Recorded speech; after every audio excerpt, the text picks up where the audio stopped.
Quand nous pensons aux pirates, la première image qui nous vient à l'esprit est celle d'hommes avec des foulards sur la tête, des épées étincelantes et des canons tirant sur des navires ennemis.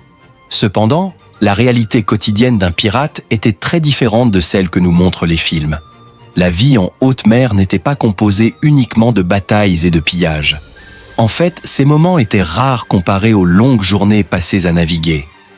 Entre chaque affrontement, il y avait des semaines, voire des mois de routine, de discipline et de travail acharné. Et durant ce temps, chaque membre de l'équipage avait un rôle crucial à jouer. La journée d'un pirate commençait tôt, souvent avant que le soleil n'apparaisse à l'horizon.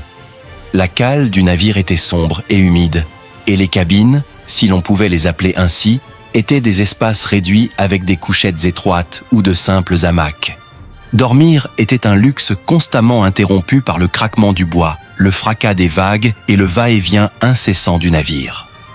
Dès que le contremaître donnait l'ordre, tous se levaient pour commencer leur tâche.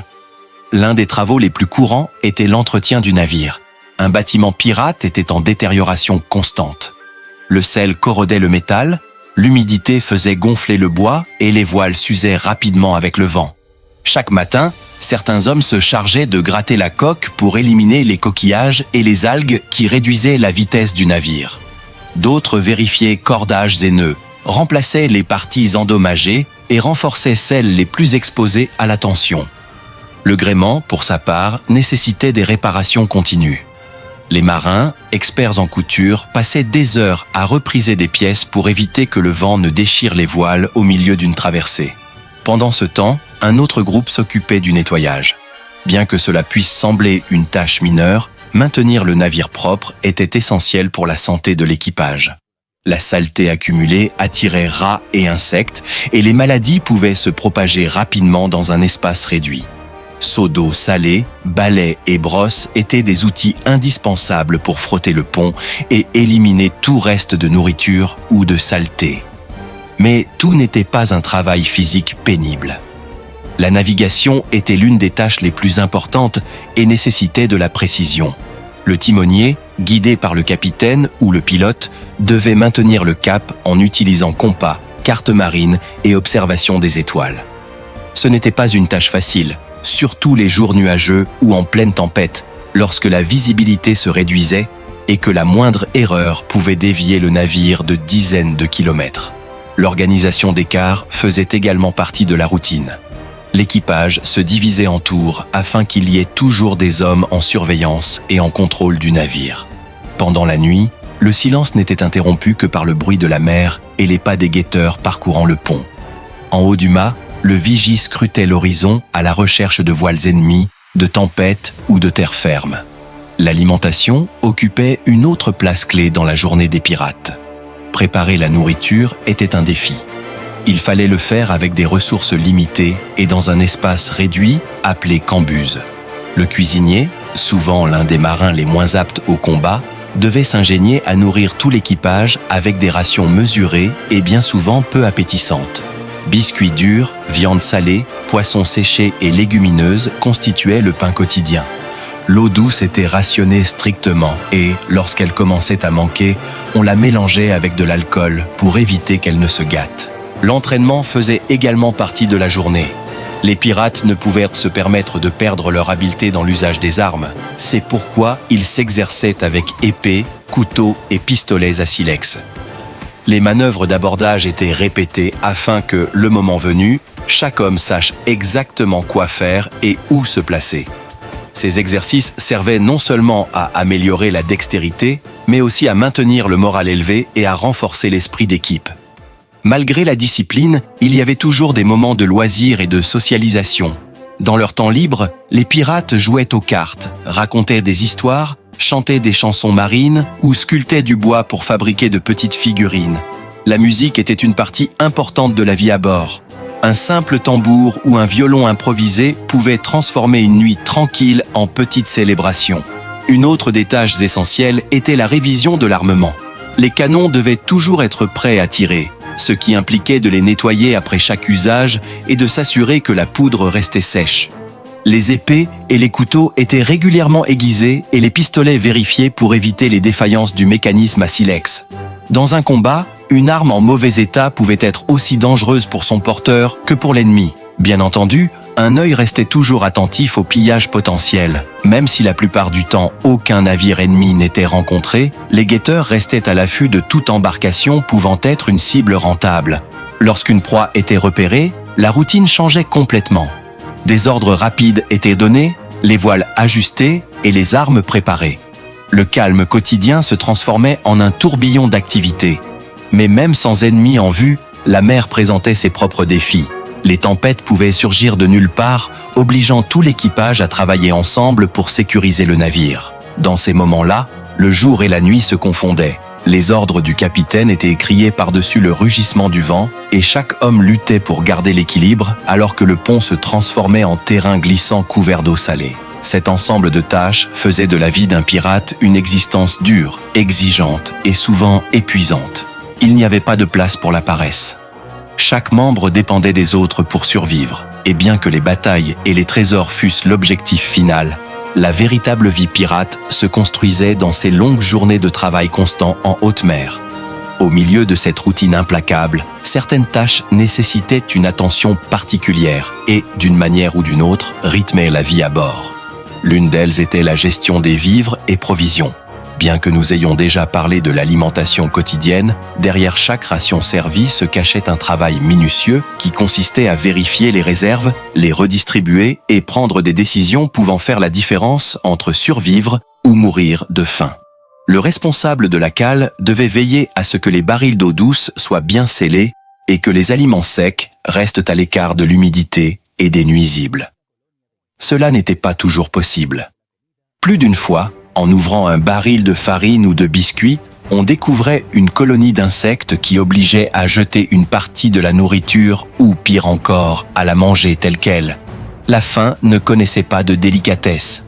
Un autre aspect clé de la vie quotidienne était la réparation du navire en haute mer.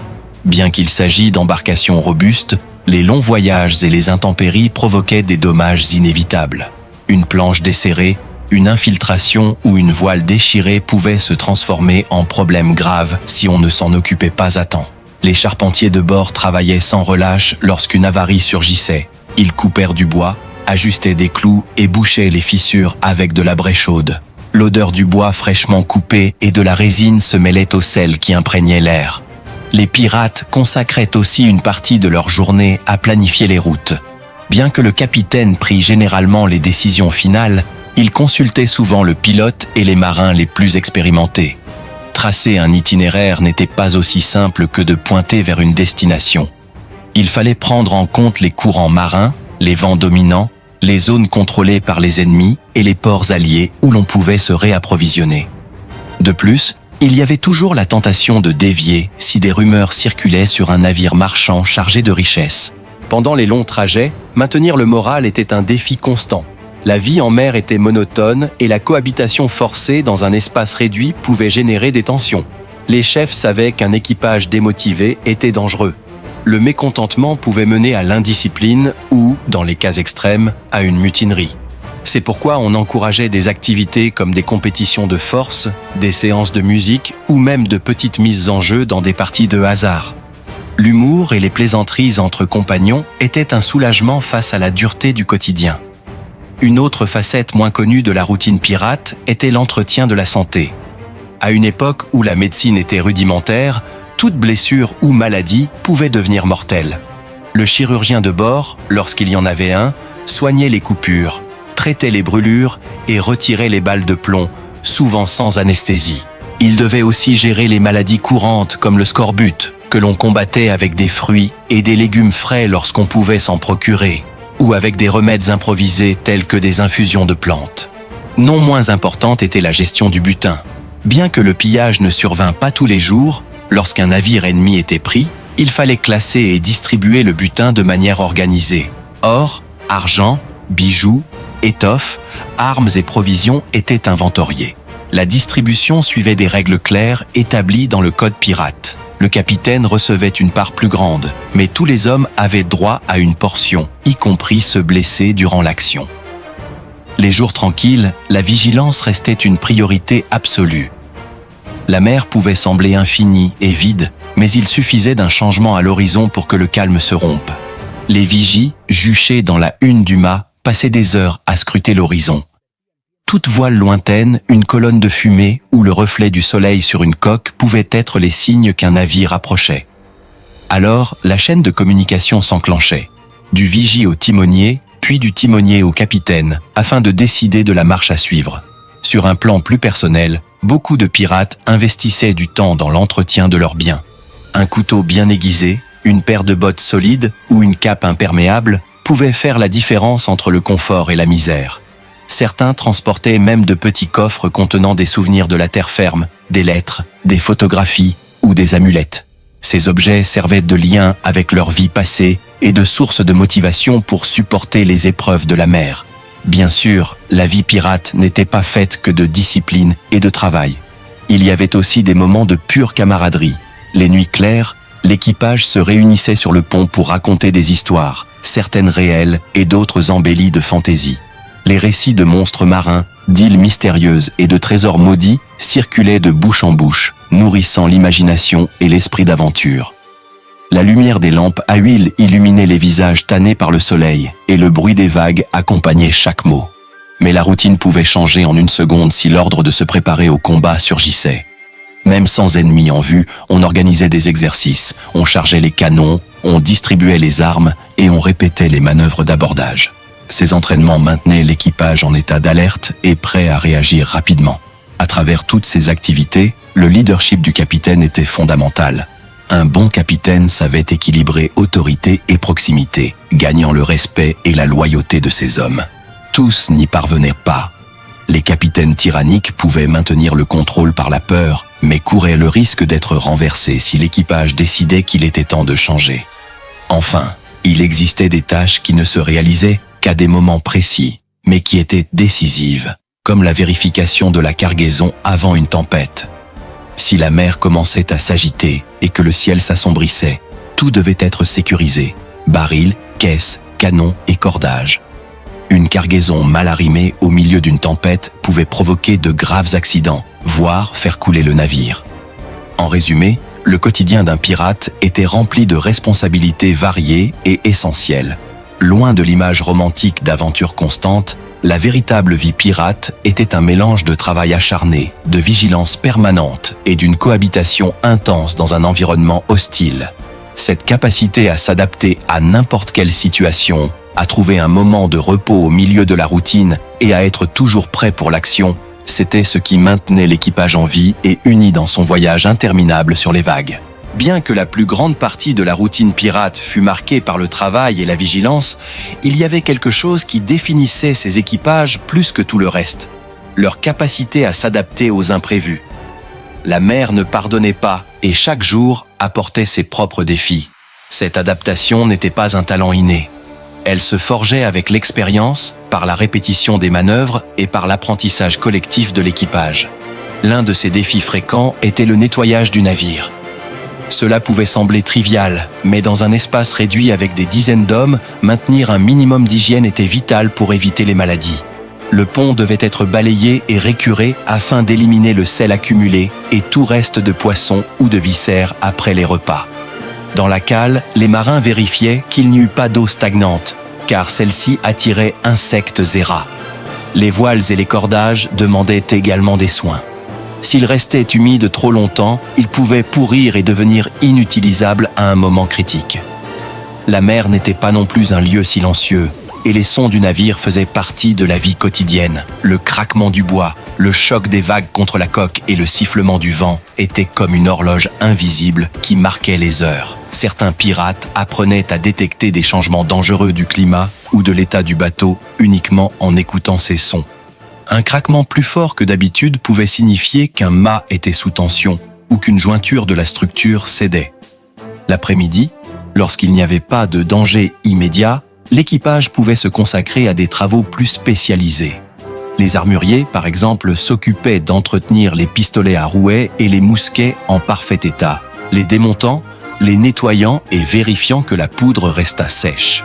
Les épées et les machettes étaient aiguisées avec des pierres spéciales. et les lames étaient graissées afin d'éviter la corrosion causée par la brise salée. En parallèle, les experts en navigation profitaient de ce temps pour prendre des relevés avec des instruments rudimentaires comme l'astrolabe ou le cadran. Observer la position du soleil et des étoiles ne servait pas seulement à maintenir le cap, mais permettait aussi de prédire des changements climatiques. C'était un travail qui exigeait une grande précision et qui incombait donc généralement aux marins les plus expérimentés. La nuit apportait une dynamique différente. L'équipage se divisait en tours de garde pour surveiller le gouvernail, les mâts et l'horizon. Sur le pont, le froid devenait plus intense et les hommes s'enveloppaient dans des manteaux de laine en se relayant pour rester éveillés. Les conversations étaient rares et le silence n'était brisé que par le murmure constant de la mer ou par le cri occasionnel du vigie signalant un mouvement au loin. Quand le temps se dégradait, toute la routine changeait pour se concentrer sur l'affrontement de la tempête. Les marins couraient sécuriser les voiles, renforcer les cordages et protéger la cargaison. L'eau balayait le pont, les vagues frappaient comme des murs liquides et le vent rugissait tel un animal en furie. Dans ces moments, le travail relevait du pur instinct. Chacun savait où se trouver et quoi faire, car une erreur pouvait coûter des vies. L'adrénaline se mêlait à la peur, et il n'y avait pas de place pour penser à autre chose qu'à maintenir le navire à flot. Quand la tempête passait et que le soleil revenait, on dressait un bilan des dégâts. Il fallait réparer les voiles déchirées, remplacer les cordages rompus et écoper l'eau qui avait pénétré dans la cale. Parfois, il était nécessaire d'improviser des réparations avec les ressources disponibles, utilisant du bois de rechange ou des pièces prises sur d'autres navires capturés. Au milieu de cette vie si intense, chaque pirate développait de petits rituels personnels pour rester sain d'esprit. Certains écrivaient dans des journaux improvisés, notant non seulement la route et le climat, mais aussi leurs pensées et leurs sentiments. D'autres consacraient du temps à sculpter des figurines en bois, recoudre des pièces sur leurs vêtements ou créer des amulettes avec des coquillages et des os. Ces activités, bien que simples, étaient une manière de conserver leur individualité dans un environnement où l'identité était subordonnée à l'équipage. Il existait aussi un côté plus sombre et pragmatique, la discipline interne. Bien que beaucoup imaginent les pirates comme des libertins sans règles, la vérité est que la majorité des équipages fonctionnaient sous un code strict. Voler un compagnon, mettre en danger le navire ou désobéir aux ordres pouvait entraîner des punitions sévères, allant des coups de fouet à l'abandon sur une île déserte.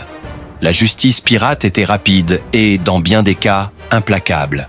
Malgré tout, la vie pirate offrait quelque chose que peu de métiers de l'époque pouvaient donner: un sentiment de liberté et de fraternité.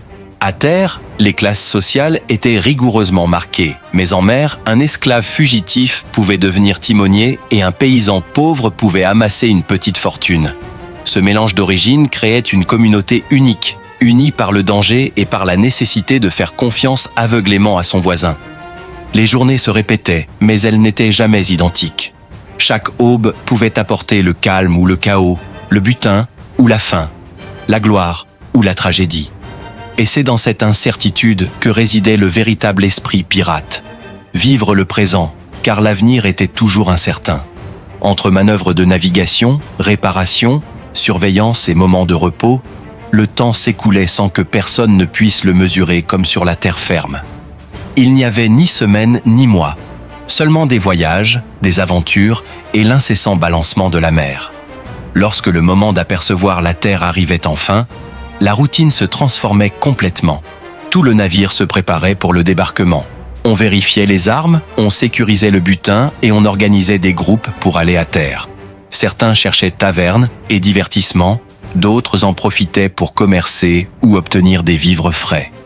C'était une brève parenthèse avant de retourner à la routine exigeante de l'océan. Ainsi, la vie pirate était une combinaison de travail physique épuisant, de discipline, de camaraderie et de risques constants.